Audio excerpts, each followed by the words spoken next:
یې نو کمیس یې خرڅ کړی دی او کمیس یې نو برهنه بدن دی صرف عورت پټو درس ته نشه راتلی طالبانو ته پته ولګېده چې بخاري امام محمد بن اسماعیل اب درس نه قضا کوي اخر څه وجه ده چې لاړه خپل کمیس یې خرڅ کړی دی د خرچې دپاره دې ورله بیا د کمیس بندوبست وکړو او د هغې نه پس په درس کې شریک شو عزتمندو دا هغه عظیمه هستي ده د دومره قربانو نه پس الله د هغه کتاب ته دومره مقبولیت ورکړ چې تر دې وخته پورې عرب او عجم ټول خلق د دې کتاب نه استفاده کوي عزتمندو ځکه هم د دغه کتاب اخیری حدیث د هغې مختصره تشریح هغه ستاسو په وړاندې عرض کوم د دغه عظیم محدث او دغه عظیم محدث د زمانې حاسدینو په کلام نه دی پرېښودی دومره مجبور کړی دی چې اخره کې وایي الله ضاقت علی الارض بما رحبت الله په ما ارض ځمکه د خلقو تنګه کړه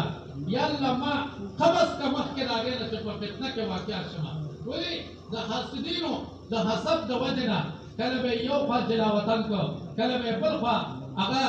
د وطن نه ویسته عزتمندو دغه عظیم محدث چې د نن نه څه کم 1200 کاله وړاندې تېر شوی دی 1200 کاله وشو بیا هم د هغه د کتاب نه خلک استفاده کوي الله تبارک وتعالی دې موږ او تاسو د جناب نبی کریم صلی الله علیه و آله وسلم د هغې په سنتو باندې روان دي نن امت په دې کمزورې د امت د زوال په لار ځکه روان دی چې نوجوانان د ماسپښین فرض لمونځو کې سنت به پرېږدي وي دا سم سنت دي د جمعې به فرض لمونځو کې سنت به پرېږدي وي دا اسم سنت دي صحابه کامیاب په دې باندې وو هغوی چې پیغمبر علیه السلام کوم کارونه به طور عبادت یې کړي دي یو هغه سنت دي څه کارونه یې به طور عادت کړي دي هغه سنت دي بطور عبادت چې نبی کوم کارونه کړي دي سوال نه پیدا کېږي چې د صحابي نه پاتې شي خو چې بطور عادت هم پیغمبر علیه السلام کوم کارونه کړي دي صحابو هغه هم نه پرېښوده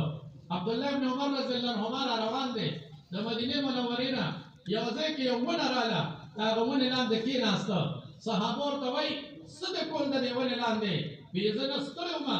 نه څه تکاوټ و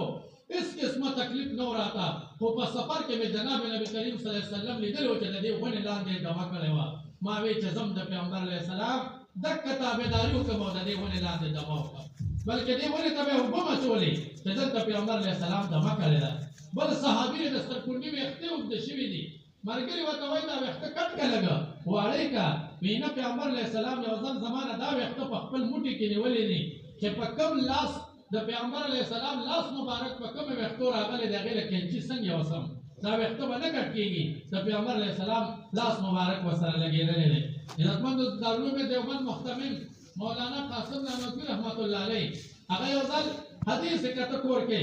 حدیث کې راغله چې پیغمبر علیه السلام به مزل کو نو داسې به یې کو لکه د لوڼې نه چې سړی جوړې ته رواني نو چې د لوڼې نه جوړې ته را رواني ته به قدم مضبوط دی چې ونه ښویېږم ښکته به هم ګورې چې څه خوا مې ونه ښویېږي ډېر په احتیاط باندې به قدم دی او مضبوط به قدم دی قاسم نانوتوي رحمت الله علیه وی نن چې د کور نه ځم دارالعلوم دیوبند ته وی د پیغمبر علیه السلام د دې مزل نقل کومه وی چې زه را روان شوم دارالعلوم دیوبند سره خوا کې دی یو کافر دکان دی یا هندو دی او یو سیک دی او غیر مسلم دی وی هغه ماله رامنډه کړه چې شیخ الحدیث صاحب نن ما ته کلمه وایه زه مسلمانېږم ما ورته وی ما وغس کړی دی تبلیغ مې کړی دی ته نه مسلمانېدې نن داسې څه کار وشو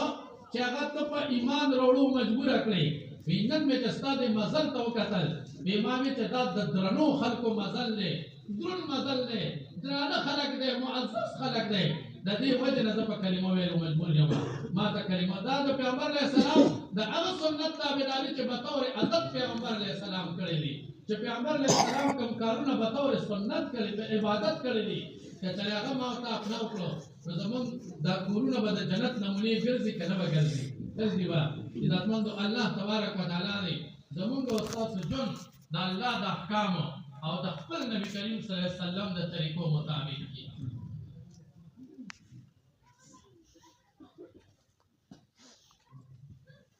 باب قول الله ونضع الموازين القسط ليوم القيامه امام بخاری اول باب کتاب الایمان راوړی دی اخیری باب کتاب التوحید دی پدې کې اشاره دیتا ده چې پیدا کېدی نو هغه فطري استعداد باندې پیدا شوی د ایمان په حالت کې چې وفات کېږي هم چې غړي د ایمان په حالت کې د دنیا نه لاړ شي چې ابتدا دې په ایمانی او خاتمه دې په ایمان الله دې زمونږ خاتمه په ایمان باندې عزتمندو دویم امام بخاری لومبه باب په بخاری شریف کې هغه باب بدء الوحی د وحی د ابتدا باب یې خره اخر کې د وزن د اعمال وروړو دا حدیث او دا باب وروړو د وزن د اعمالو دې کې دې ته اشاره شو چې هغه عمل به الله تعالی قبلې چې کوم عمل په وحی سره ثابتي تزان نه په دین کې خبره نه جوړه او د بدعات او د رسومات او د رواجونو مطابق کېږي نه دغه شان لومبه حدیث چې را نقل کاو هغه کې د خپل استاد حمیدی نه را نقل کړی دی دا چې دلته چې حدیث را نقل کړی دی د احمد نه را نقل کړی دی په دې کې د حمد په ماده کې اشتراک دی معنا بخاری کتاب یو اوچت عمل دی اوچت عمل حمد هم تعریف ته وایي ستاینې ته وایي خوشحالۍ ته وایي اول کې خوشحالي ده حمد دی اخر کې خوشحالي ده حمد دی هلته د تصغیر صيغه ده حمید دلته د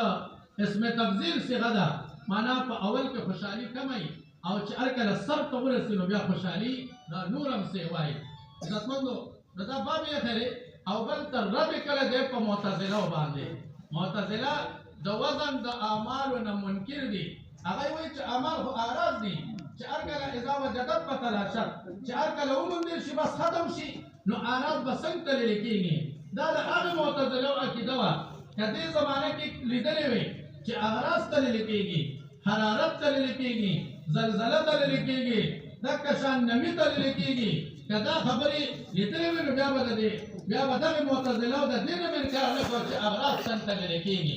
دا رد په معتزله باندې چې هغه وایي اعمال خو اعراض دي دا به څنګه تلل کېږي امام بخاری دلته رد کوي په دې باندې چې باقاعده اعمال به الله تبارک وتعالى لا تلي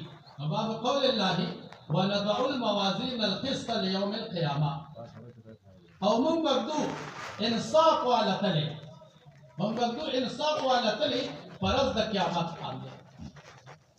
ونضعو کده جمع صغرا غلی دا نو دا د څه لپاره اگر چې الله تبارک وتعالى هو واحد لا شریک دی خو د ځان لپاره د جمع صيغه استعمالي د وجه د عظمت شان نه ونضع الموازين القسط ليوم القيامه